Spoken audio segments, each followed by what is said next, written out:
Listen, we have a great show lined up for you. I'm your host, Kim Jacobs, better known as the Balance Doctor.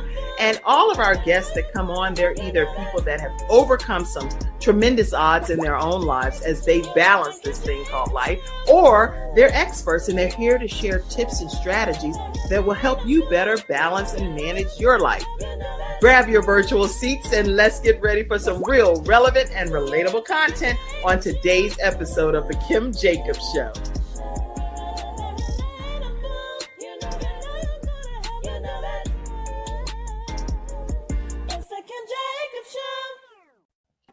Hello, everyone, and welcome to this episode of The Kim Jacobs Show, where we are bringing balance to the world, one household at a time. And I am so honored to bring it to your household today with Dr. Kwadjo and Dr. Sharon. How are you all today over there? Great. Awesome. Feeling great. Excited to be on.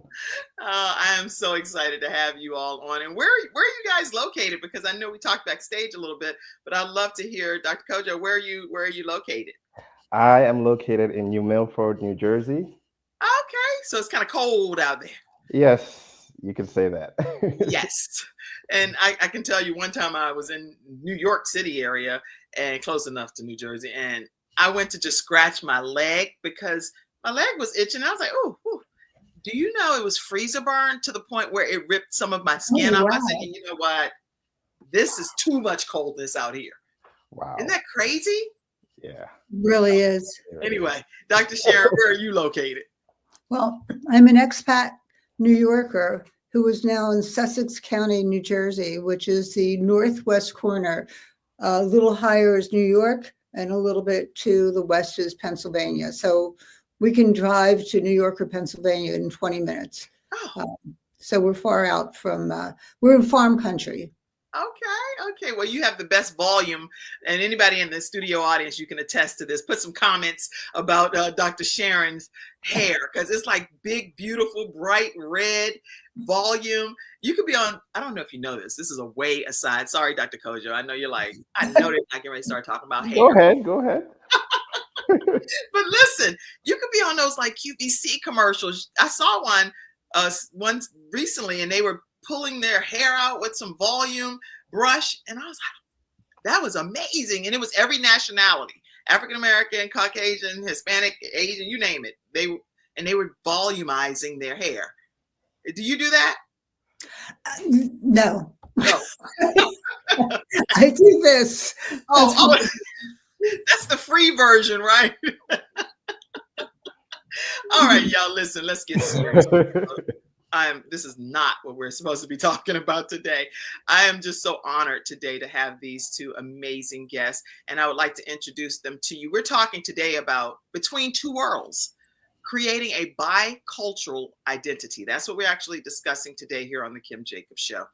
Dr. Kwadjo Owusu-Sarfo is a professional coach, a researcher, and international affairs expert focused on mentoring and empowering African immigrants in the United States. He's born in the UK to Ghanaian parents. He spent his formative years in Ghana as well as Ethiopia before relocating and settling in the United States in 2003. So he's been here for 21 years. That's a long time. His unique background as a third cultural kid informs his work. And we're going to learn a lot more. I don't want to go into the PhD that he has in conflict analysis and resolution and all of his academic expertise. We're going to learn about that today and what makes him so passionate about what he does, because he's helped individuals navigate this American society and find supportive communities and all of these things. So we're going to learn about that from Dr. Kwadjo today. Welcome to the Kim Jacobs Show, Dr. Kwadjo. Thank you. I'm very honored to be here and excited. I am equally excited, if not more. And we also have Dr. Sharon Livingston, and she is a highly trained clinical psychologist and market research specialist. She's developed several important techniques for uncovering social desirability and self-report biases. We're going to talk about these biases to be more fully understood and help them fully understand customer motivation, because it's a whole cycle to how that process works.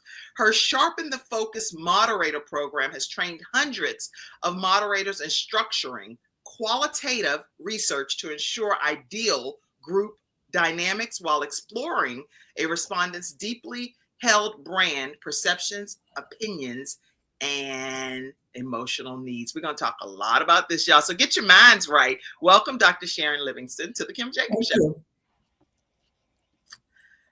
Oh, okay, y'all, we cannot just get right into the topic without understanding what made both of you so passionate about this specific area of focus. So Dr. Kwadjo, let's start with you and find out, when did this become such a passion for you?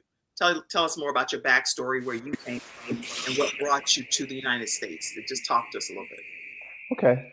Well, thank you very much. It's a great question.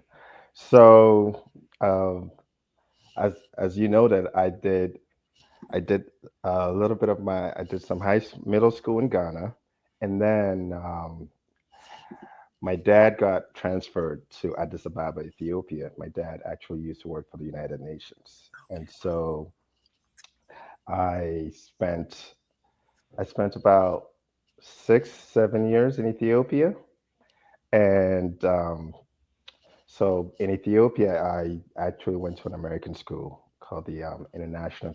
It's called International Community School, but the curriculum was American based, and so it was quite a transition, because as many of your audience and you may know, Ghana was colonized by the British, and so we grew up with a British educational system. And then over time, so that now I'm going to an American school, so it's a bit of an adjustment. And then through high school, getting used to the American education system, we would get brochures from American colleges and universities. And I remember getting brochures from Virginia Tech, University of Miami, different colleges, and I really, really loved what I saw from Miami. It's like just tropical weather. I didn't want to go to somewhere that was really cold. Right. Although I did get a lot of I did get brochures from New York. I love New York, but then I would watch movies and see the cold weather, and I'm like, New York and I will have a date later, but right now I want to be in a tropical weather and have fun, and the beaches and the palm trees. So that appealed to me. So that's how. So I started getting the brochures around my junior year, 10th, and then I got serious about applying. And so Miami was actually one of the first schools to accept me, or grant admission. Okay. And I was like, oh, the stars are aligning. True. The stars are aligning. I don't have to go to a cold place, because right. Virginia Tech also, accepted me. But then I looked at Blacksburg, and I'm like, yeah, that's too cold for me. So that's how my journey from Addis Ababa to Miami and to America, started. Okay. And so I did 4 years in Miami. I studied geography and regional studies and international relations, and I also did a master's in that, in international relations. And then after that, I pursued a PhD in conflict analysis and resolution. Okay. So as far as what got me into coaching, I give a lot of credit to my coach and mentor, Dr. Livingston, because I went to her as a coach because I really felt, I could see myself as a coach. My friends would always come to me when they're going through. Right. They would have disputes or disagreements and say, let's go to Joe or Kwadjo. Two different. We'll talk about that. Yeah.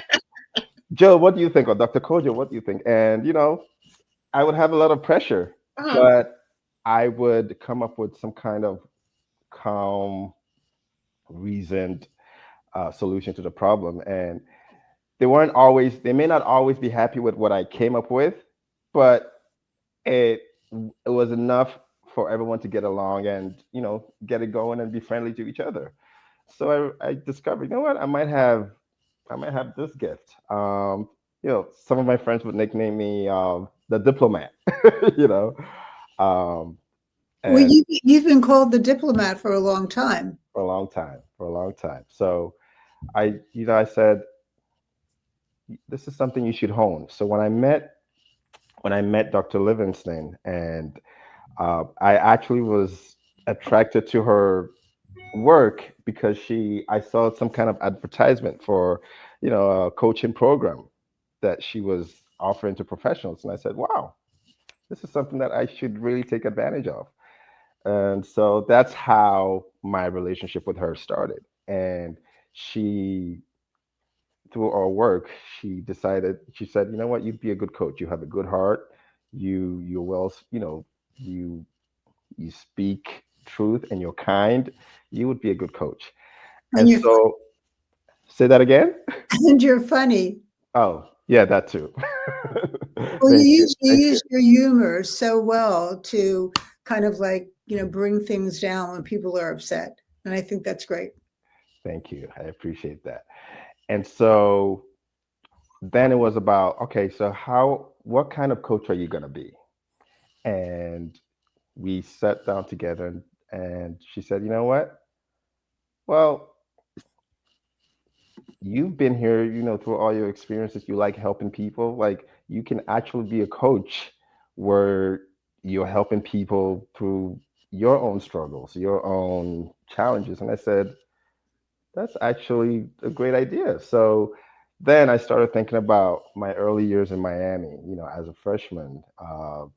There's actually a story in my book where I came here with my mom, and I remember she was only here for like a week to help me just settle in, which I was so grateful for. And then, I had to watch her vanish through the airport gates back to my family. And so that began the process of, all right, now you're here by yourself. Yeah, you can always call your family, you can always call your parents, but you have to walk through these shoes by yourself. You have to figure things by yourself. And so through trial and error or learn as you go, I I figured out things one day at a time. And so once I started thinking about coaching, I said, well, there are many people that come to America, whether it's for college or for work or whatever it may be, and right now they're walking in the shoes that you were walking in, 20 years ago, and this is a way for you to give back and also guide them. So that was a big motivation. It was a win-win for me, as in you could help them, put yourself in your shoes back then and help people. And, it's a win-win. You help them, and I feel good being able to help people. And as you said, my PhD is in conflict resolution. And so I like to problem solve. I like to help people. So this is a way to help my people and also live my calling, so yeah, it's a quick story. And I'm glad you took time to give us that backstory, because it lets us know how your journey happened, and you were feeling alone kind of here in the United States. Your mom came and stayed as long as she could stay, but then it was like, got to cut the strings and let you go on. But you're like, wait a minute, I'm in a whole different world here. And when you talk about a different world, that shows like stuff like a different world, you were really in a different world. And to be put in that situation and not really have people that could help you navigate through until you connect with someone like a Dr. Sharon, that's like a lifelong connection. So I've really enjoyed hearing your journey. And also I enjoyed hearing, Dr. Sharon, how your role was so prominent in his development, because you believed in him and saw something in him. Oh, yeah. And showed him, not just said, go figure it out, but you showed him the path to be able to become this wonderful coach that he is today. So congratulations. Thank you. Thank you. So Dr. Sharon, you talked to us a little bit about your backstory, and then we're going to deep dive into how African immigrants are here in the United States and what they are experiencing. But I'd love to hear your backstory, Dr. Sharon, first. So when I was a little girl, Um, I was, famous for the why question. And I didn't know until, I got into psychology that all kids ask why. I thought it was, special to me, but I kept it. And what I learned how to do was really deep dive into the why of things. And when I was still in college, I worked as an interviewer, and my specialty was asking why. And so I used that to move into research and the whole idea of psychology and finding out what makes people tick and how they could tick a little better. And I grew up in a large family. There were 5 of us children. And so I love working with groups. I love knowing about people. I love being surrounded by interesting people. I mean, Kwadjo is a very interesting person. And Kwadjo, we met like 8 or 9 years ago. I don't remember exactly. But you were a very interesting person from the get-go. Kwadjo came into a workshop that I was leading. And we stay connected and reconnected to help him make this change for himself, which was really phenomenal. He's a great coach. So you could tell. That's good. So your connection with him, how did you all, because I'm trying to visualize, how did you all formally connect? Somebody connect that dot for me. I was running a workshop on something and he came. Oh, okay.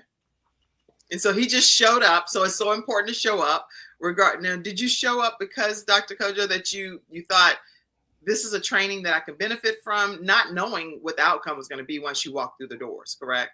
Yes. But there's something that she's forgetting, in that she made it easier and more comfortable for me to go, because prior to me attending her workshop, I had briefly, met her at a networking event, and she said, maybe through my ambience or through my kindness, whatever, she said, you know what, you should. I have a workshop that's coming up, and I think you should attend. You'd be great at it. And I said, well, it was just, I was taken aback, like, wow, what have you just met me for 5 minutes, and you're gonna invite me to this professional, workshop with all these professionals. So yeah, I just wanted to add that, because I thought that was an important piece. Like, well, just like we talked about Dr. Sharon's hair, even though I know that's very vain, right? All I'm talking about is volume in her hair, even though it's much deeper to what she offers. I just want to also compliment the fact that there is genuinely something about you, Dr. Kwadjo, that it's like almost like a magnet that would draw people to you and make you feel like, oh, Dr. Kwadjo is so sweet. And what I don't know you at all, but even virtually, you can feel the connection and why people would say, hey, you over there, come over here. I want you to learn more about what it is that I think could benefit you in your life. And so I can see that. Thank you. I appreciate that. Even though we didn't compliment your hair or anything like that, we can compliment your spirit. How about that? That's a good He has an amazing smile. He's got a great smile. Oh, yeah. Great. Well, we can stay on here and we can compliment each other all day, trust me, from a physical perspective. But here's the thing.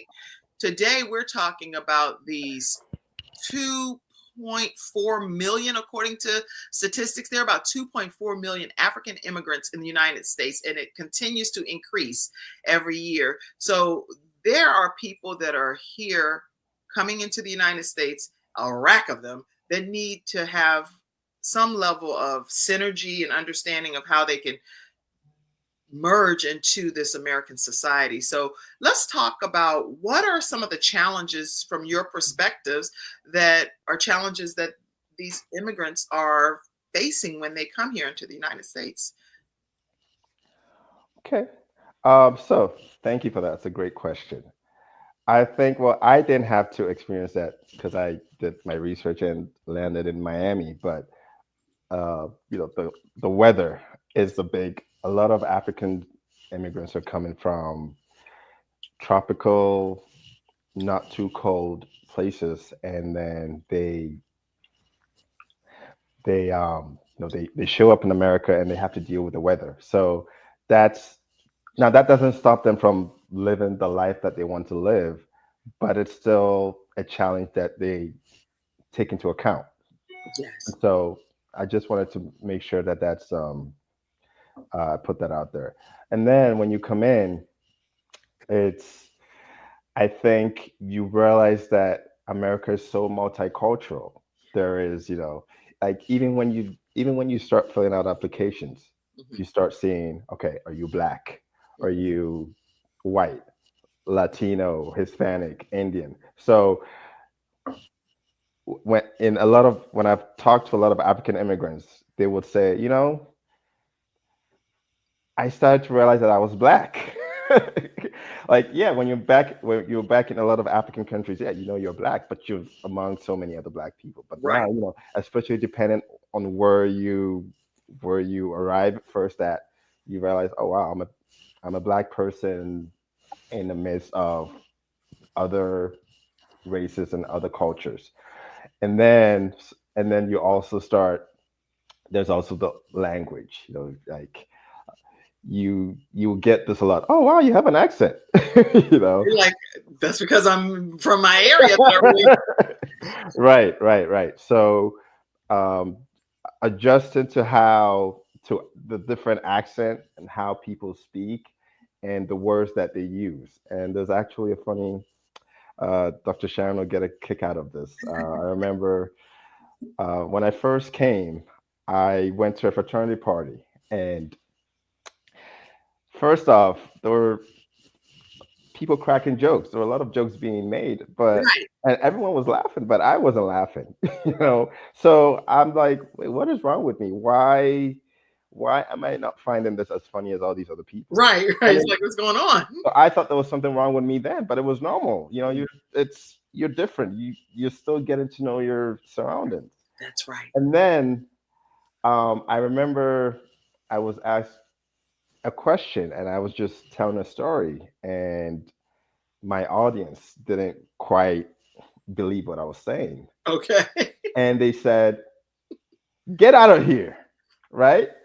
And me, I'm like, what? Wait, that's rude. You're telling me to get out of here? And I proceed. I was like, well, I guess I'm no fun at the party. I don't want to be a party pooper. So I start to make Wait, my wait. So you really start getting out of here? right. So, because That's I'm thinking, well, I'm trying so hard to make a positive impression. Everyone's laughing. I want people to laugh with right. me, not at me. And I'm telling you this story that I think is interesting, and you're telling me to get out of here. And so I proceed to make my way out, and they said, no, no, no, no, no, no, no, no, no, no. We didn't mean it literally for you to get out of here. It was more like get out of here as in It's like, stop your joking, boy. Get out of here. yeah, like are you serious? Like this is incredulous, right? So you Right? would need to get some type of training on it, what we call ebonics or slang terms. I grew up in the project, so we have a lot of different ways that we say, boy, get out of here. Come on. Stop playing. You're tripping. Right, Like, right. I will leave So immediately. I'm going to leave on that note. Since you all do not appreciate who I am and the value that I bring to this country, you're taking it very literally. exactly. And so that's a very vivid memory. And I remember that okay, so there's quite an adjustment there. And I remember started to watch American football, and I grew up watching soccer.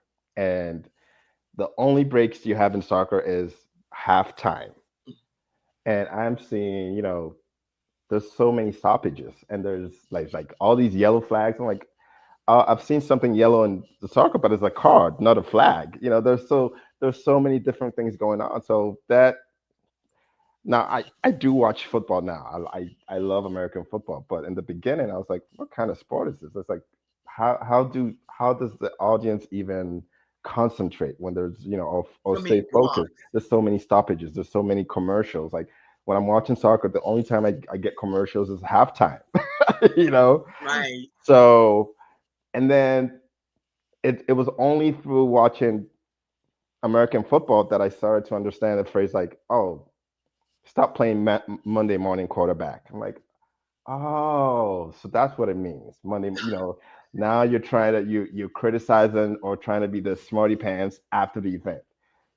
After, and I was like, oh, because it's Sunday, you saw what happened and you're trying to, be all smart about what happened the day before. Right. So yeah, so stuff like that. So and then so that language, how people talk, trying to understand, I remember like stuff like in Ghana we say trousers, but in America you say pants.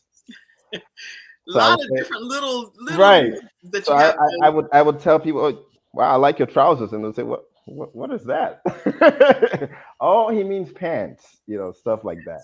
funny. So that language was definitely an adjustment that a lot of African immigrants have to navigate. Okay. And then what else? Also just finding community, trying to, figure out where do I fit? Who are my people? Like, do I start first with people that look like me and then branch out? And I can't speak for every African immigrant, everybody's different. But I remember that, well, first of all, I was shy when so making friends wasn't the easiest thing for me to Right. do. But I also felt that, okay, Kojo, I'm sure at some point you're going to meet your Ghanaian friends and your people, but start off by making friends with other cultures first, Okay. But that was also natural to me because remember, I was coming from an international school, it was an American school, but then I had friends from Bangladesh, I had friends from Ethiopia, I had friends from the United States, I had friends from all over. And so it was a bit more natural for me to just say, I'm gonna make friends with everybody else, and then I'm sure my Ghanaians and so my African people are always gonna be there.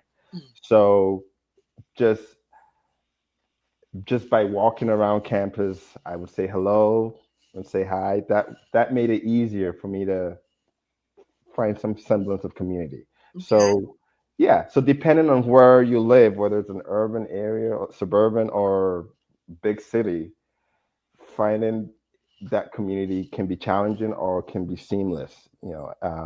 And my advice to a lot of African immigrants is if you can find you don't have to be like me. If you can find your people and integrate within them, among them, and if that makes it easier for you to come out of your shell and meet people and talk to people, and then if that also gives you the confidence to then meet other people, then go ahead and do that.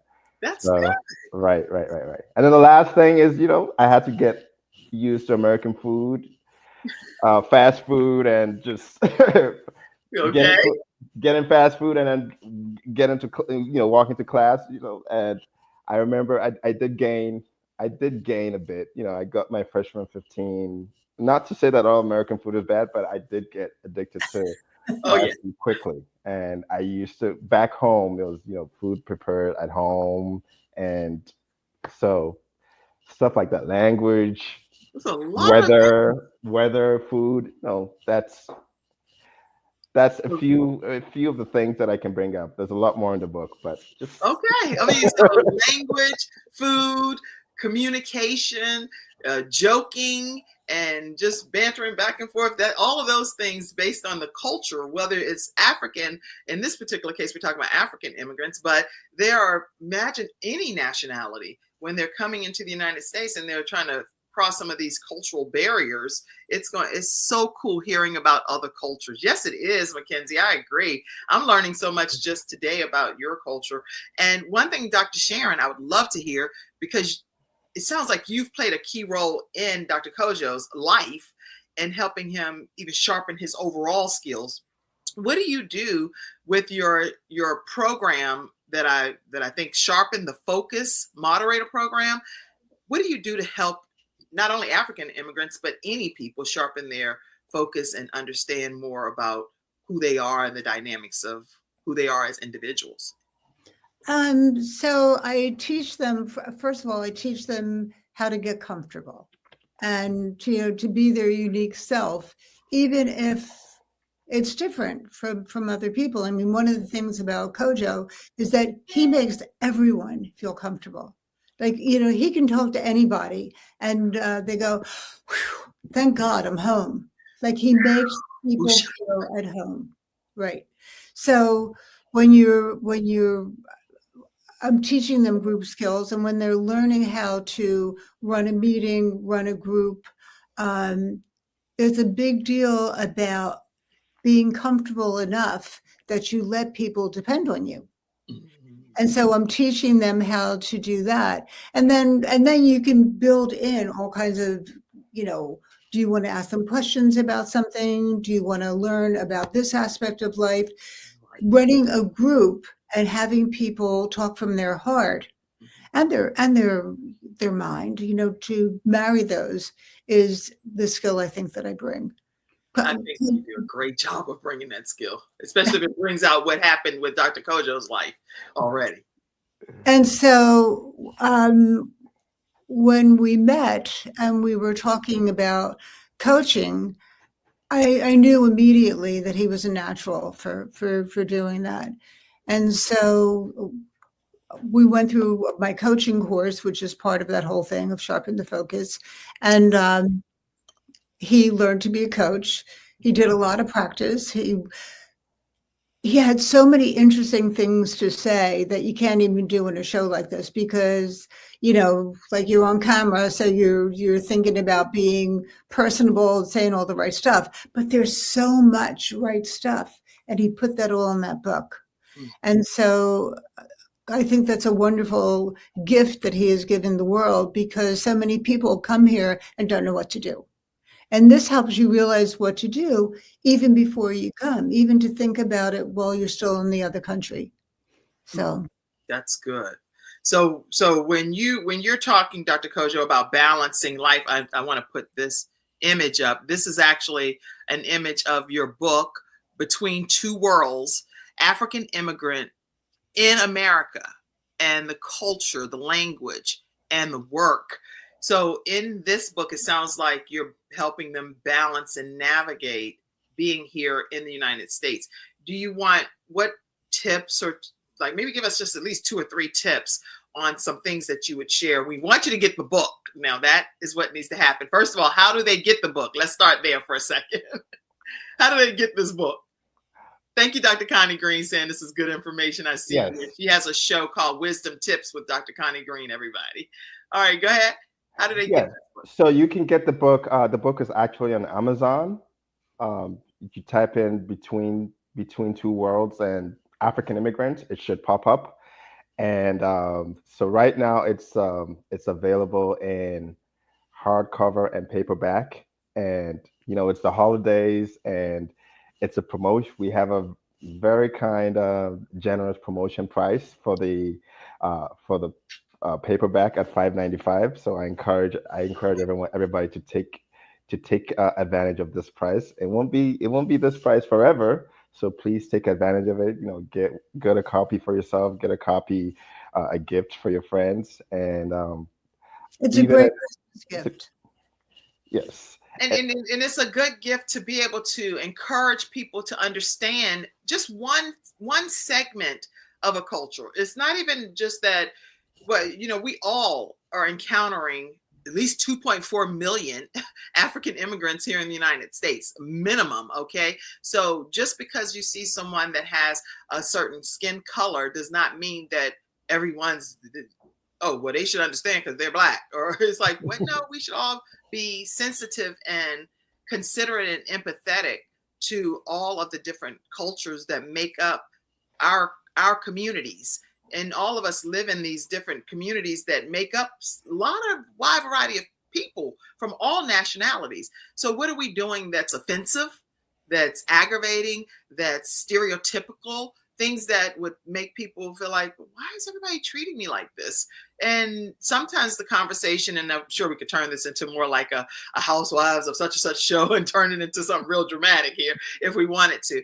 But I would like for it to remain in the vein of, what can we do to be considerate of someone else? I think my show is more like Betty Crocker, and people are like, Kim, you need more drama on your show. Y'all can put a little bit of drama. But why do people, let's just talk about this for a second. Why do people categorize that, okay, with your skin color being dark or darker than another nationality, then that makes you black, period. So get with the program and this is who you are and you should be able to make adjustments accordingly. Any theory or thoughts on either of those from either of you all? Well, I think it's who you first meet. So like if I had met Kwadjo as my first person with a different color skin, I would think everyone's a Ghanaian, you know, that they all have that culture and that way of being. When I was a baby, I had a black babysitter and I thought she was my mother. And so your perspective is from your experience. And so, yeah, exactly. That's so good. I think that people meeting the two of you are very lucky because they get this particular perspective and bring that where they go. So, and like you say, Kim, there are a lot of different people from a lot of different countries and a lot of different experiences.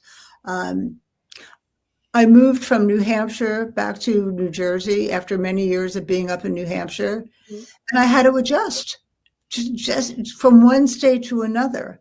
So imagine from one country to another, from one culture to another. It's a big deal. You know what? You're shedding so much light from just a psychological perspective of a human nature and human behavior perspective, Dr. Sharon, because we only know what we know. And sometimes because we're in the picture frame, as Les Brown, if you've ever heard him talk about this, we're in the picture frame. This is all I see, is what I see. But the people on the outside are the ones that can really give me true, honest feedback about how I'm coming across. And so you may never think that you're being offensive because you don't see yourself that way. Right. The facts are the facts. Many people say the facts are the facts. So what's the problem here? I'm telling you the truth. But how the truth is being conveyed based on what you just shared, Dr. Sharon, is so important for us to consider. So Kim, how did you get into this? How did you become the balanced person? Oh, yeah. Great question. On me. You know what? Back in the day, I was in the pharmaceutical sales industry, and Les Brown came to speak at one of our national conventions. And when I heard him speak, I was like, oh my gosh, you know what? I can do this, make a living telling my story, right?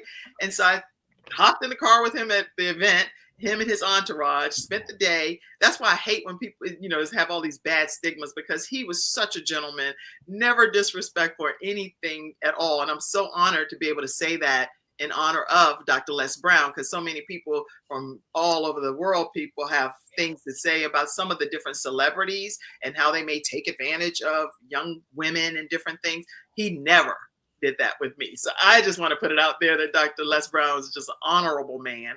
And if there's any way to ever clip this and put it across the world, that there are some great men out there that are honorable, of young ladies that are looking to have their goals and dreams become a reality. So I started traveling the country with him, Dr. Sharon, and we traveled, I'm saying everywhere, teaching people how to start the seminar business.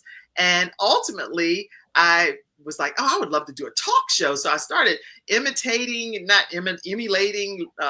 Oprah and Dr. Phil and muting the television and reading the closed caption, only to fast forward, have a show being filmed at the old Jim and Tammy Faye Baker studio.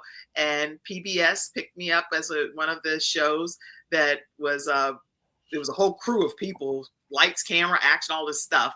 And they had me be the talent.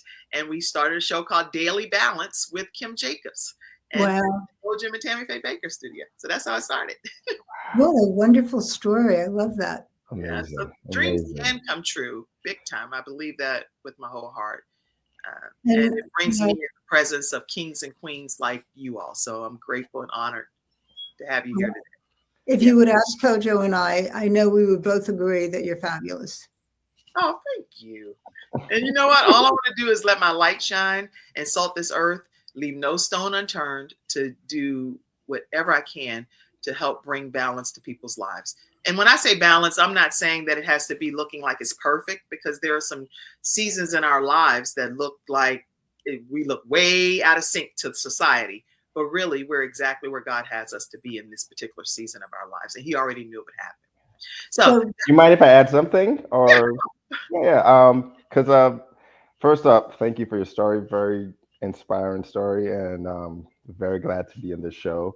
But just speaking about balance, it actually, just to add on to your point and Dr. Sharon's earlier point about just, you know, be, I wanted to, you had asked me, Kwadjo, what tips would you, any tips? And I yeah, forgot to answer that. So this is a good way to connect all the different strands.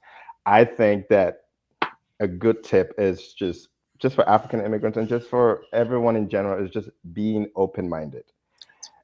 So being open-minded, don't go into anything with with a closed mind, or I know we all have prejudices, but just be open-minded, be receptive to feedback, use your active listening skills, and it's always and or, not this or that.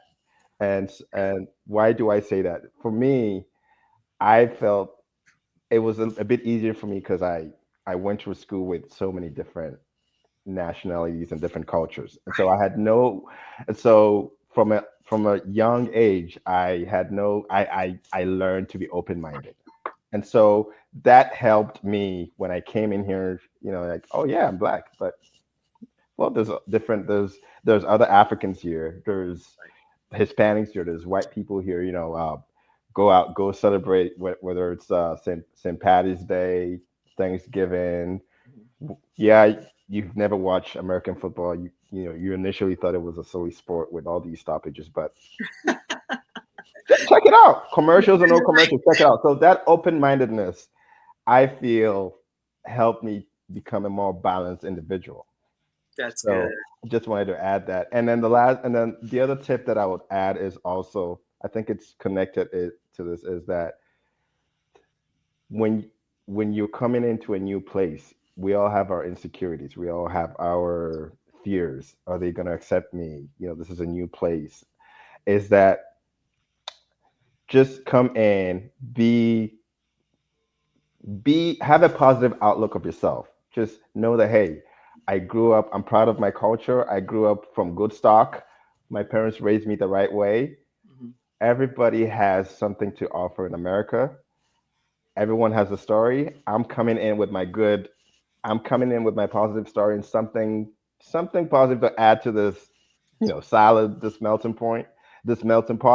And That's so just knowing that, just coming in, despite all those insecurities, just feeling like I'm a good person and just finding a way to build confidence that, that's that and that you're obviously going to learn about other things about America that are going to be part of your identity. But having that foundation of I love my culture, I love myself is important, and it's an integral part of being a more balanced individual. So just wanted to That's good. That's really good feedback. And that's again across any culture. I went to Southeastern University and I went to James Madison University, James Madison for my undergrad. And when I say I spoke to everybody, no matter what their nationality was, it didn't matter. I would ask people, are you having a great day? Wasn't doing it for any reason other than genuinely to find out if they were having a great day. And at the time, my boyfriend at that time, he was like, why do you do that? You're gonna be late for class. You mean to tell me you're asking every single person, are you having a great day? And it was such a joke. But believe it or not, fast forward, when I became a senior at James Madison University, predominantly Caucasian school, I was voted senior class president. Wow. Wow. Of course, if you want action, vote for Kim Jackson. But the point was Jackson at that time, and I was able to be voted in by my peers because of the fact that I believe I was connecting with them at that time at a different level, that nobody was taking that time to find out if they had a great day or not, because we were about our business, going to school. And that's in life, how life is. We're so focused on our own lives and the things that we have going on that we don't always take the time to find out how are you feeling? How are you coping? how are you getting through this season when you've lost a loved one? Right. Just really just being a person that thinks about other people sometimes more than we think about ourselves. Dr. Sharon, you're people are interviewing right now, ramping up for 2025. I would love for you to just share even a few tips on what people can do to bring out their best dynamic presence in any setting. Well, I love what you were saying about balance, and that's the theme of your show. I'm learning how to dance tango. And I'm saying I'm learning, but I've been doing it for 5 years and I'm still learning. And one of the most important things is balance, because you're doing all these twists and different things, and you have to have balance. If you don't have balance, you could literally fall on the floor. Okay. So the whole idea of balance, I mean, there is like, a dramatic illustration of it, but I love that you're doing the show on balance. And, and I think it made a lot of sense with what Kwadjo was saying. And, I have to balance my red hair with toned down clothes. Otherwise I look like, I'm a wild woman. Oh, that's funny.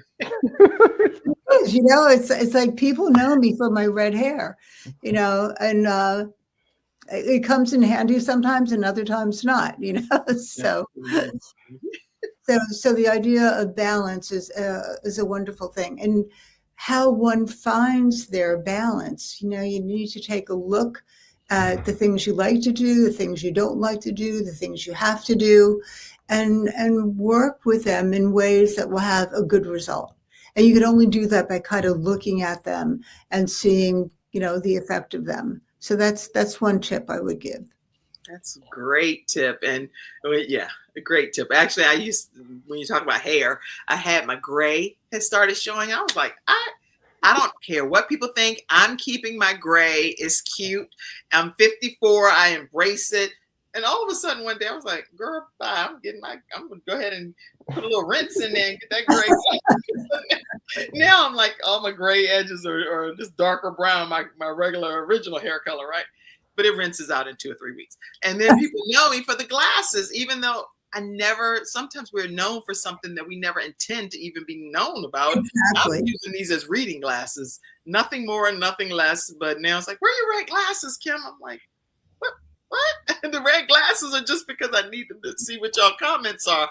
But I thought they were a fashion statement. Look at me. Right. And I didn't even know that. So you never know what people are going to really connect with you about. Something simple, hair or glasses or whatever. And even just being able to share your stories. I want everybody to feel confident that no matter what your nationality is, that you share your story, because it's going to help someone else have a better outcome for their lives. So, Dr. Kwadjo, any other points you wanted to make that you're like, Doc, I'm on the show, I didn't get a chance to talk about this. What is it? Well, other than Ben and Jerry's strawberry cheesecake ice cream, because I did peep that's one of your favorite. That helps balance me when I'm stressed, So please don't pass up an opportunity to have your strawberry cheesecake ice cream. It'll help you gain balance and refocus. So yeah, now that that's out of the way, I think just to add on to the whole idea of balance, something that Dr. Sharon really helped me with that helped me with balance is that in a lot of our coaching exercises, we will do role play exercises. And I initially was scared. Well, not scared. I was nervous about doing role play because it forced me to put my shoes in someone else's, or forced me to be in someone else's reality.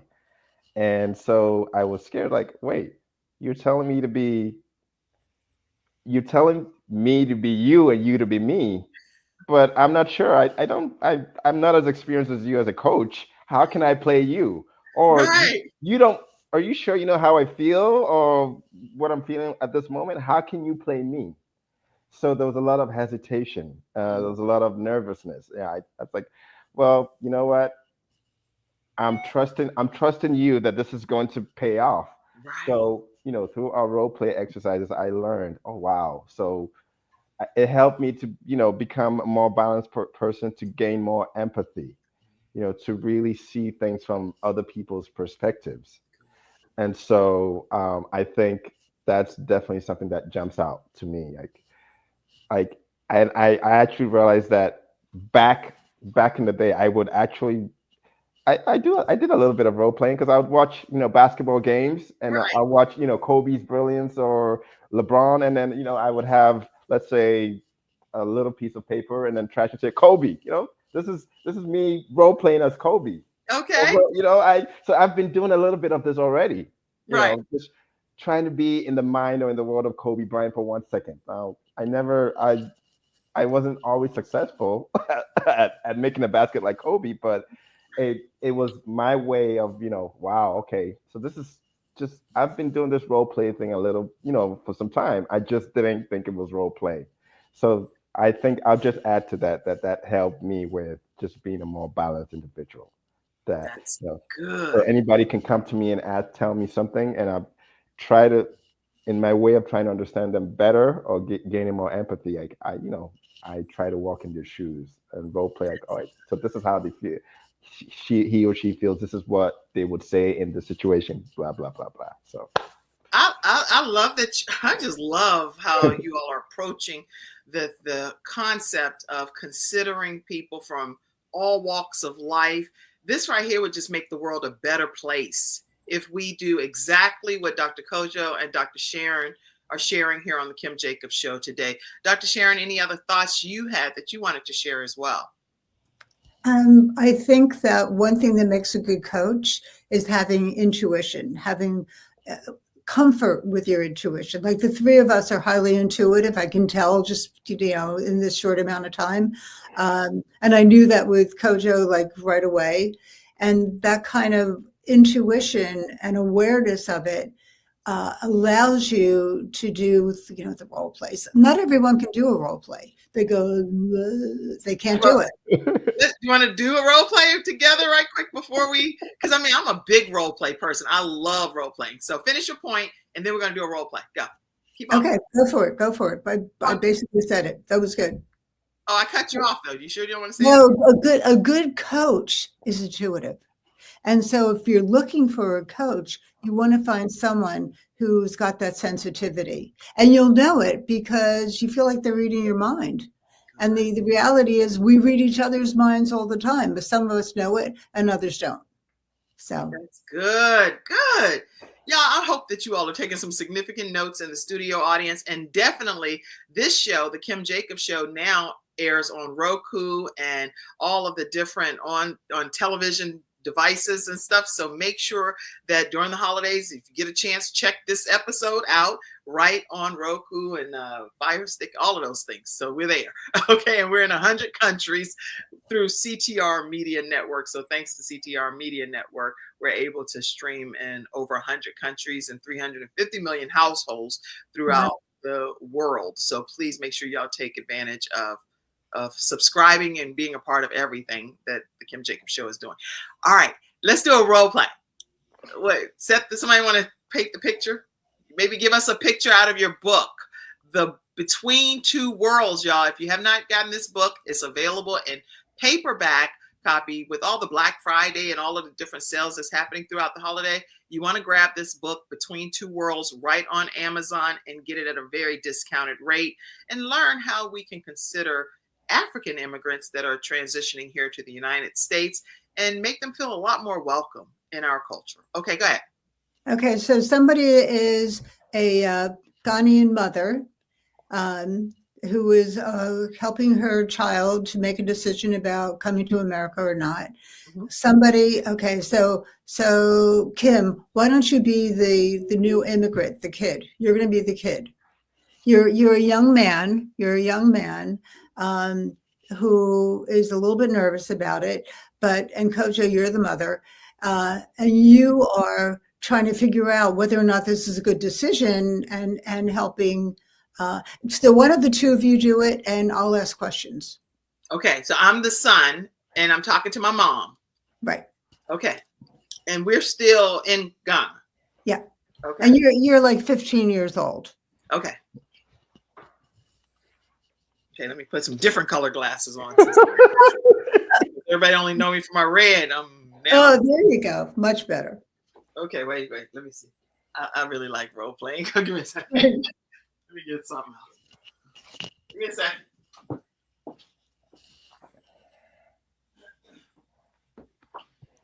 Ooh, Ghanaian mother.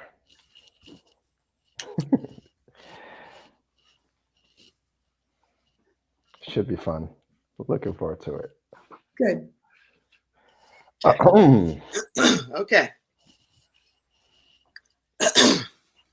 Just being. Oh my God, you're so cute. You done turned me into a boy.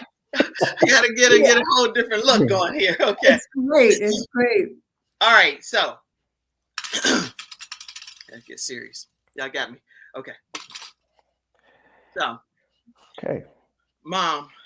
Kwadjo, how are you doing? What's going on? You know what? I'm just a little bit. If I'm able to really just be transparent with my mom, I can't let everybody in on this for real. But this is me just talking to you, Mom. I am nervous because I'm thinking about leaving my comfort zone, my area of place that I've been comfortable my whole life. You bring me comfort, Mom. And so I'm okay. I'm okay when I'm around you because I know you got me, Mom. I know you got me, and you are never gonna let anything happen to me. So even when I can't let my hair down with everybody else and my boys, my girls, and different people out in the streets, I know at home I have a safe haven. And so when we talk about me going to the United States, I'm a little bit really overwhelmed with this. Can you help me with that, Mom? Kwadjo, do you remember your first day at school? How did you feel during your first day at school? Nervous. Nervous. I was a mess, Mom. I was a mess. I was like, Lord, let this day end so I can get home and tell my mama all about it and eat some strawberry cheesecake, Ben and Jerry's, man. Exactly. Now you remember on your first day at school, yes, you were nervous, but you went to school by yourself. And you remember I wasn't with you then. Is that correct? That's correct. Yeah. Correct. Yes, ma'am. But now when you go to school, who do you go to school with when you go to school now? Well, first of all, I go to school I take myself, number one. But then I also have my friends, some people that I've developed friendships with now that I think they have my back. They have my best interest. We're okay. I trust them enough, Right. Exactly. So remember, you went from being nervous and being nervous on your first day of school, wanting to come back home quickly to eat your favorite dinner, to you just sometimes you can't even stand me, and you're just happy to go to school and be with your friends, and you find your comfort zone there. Is that correct? I hear you saying that, Mom, because I actually always can stand you, and I love you, and I even though I don't tell you that often, I do know that you're my biggest fan, my biggest cheerleader. Well, I love you too, Kwadjo. I love you very much. And so I want you to transport this same sense of comfort, this same comfort zone that you have when you go to school, whether either by yourself or with your friends. And I just want you to just save that in your memory. And I'm confident that I've raised you to be a very independent, confident young man. You're going to do great in America. And every time you're in the United States and you feel this sense of loneliness or insecurity or whatever it is, remember this comfort zone that you're able to put yourself in when you're in school by yourself or with your friends. Tap into that and you'll be fine. And, if there's anything bothering you, I'm only a phone call away. You can always call me after class and we can talk, but you've got what it takes. Just have to tap into that comfort zone, and just like you were nervous on your first day at school, but then as time went on, you grew into it and became more comfortable. I'm confident that this is the same dynamic that you're gonna follow through in the United States, and you're gonna be fine. Okay. Thank All right. you. Thank you, Mom. I feel You're better, welcome. so I can just take a mental vacation is what I think I'm here. I can go away, come back home, and I'll technically be right here in Ghana, even though I'm there in the United States. That's my takeaway from books here. So There you go. thank You're you. welcome. Bravo. Both of you did a good job. All right. Anything you want to say about that role play, Dr. Sharon? Well, first of all, you got into it and you did it. If we had more time, I'd be asking more questions, but that was a really good place to end. And I was really happy that as Kwadjo, you weren't wearing your red glasses, because then I wondered about, oh, he's a little bit bold. I wonder how that's going to work, Anyway, I'm kidding. So, yeah, I thought you both did a great job. So, Kwadjo, one of these days you'll be a great parent. I can tell.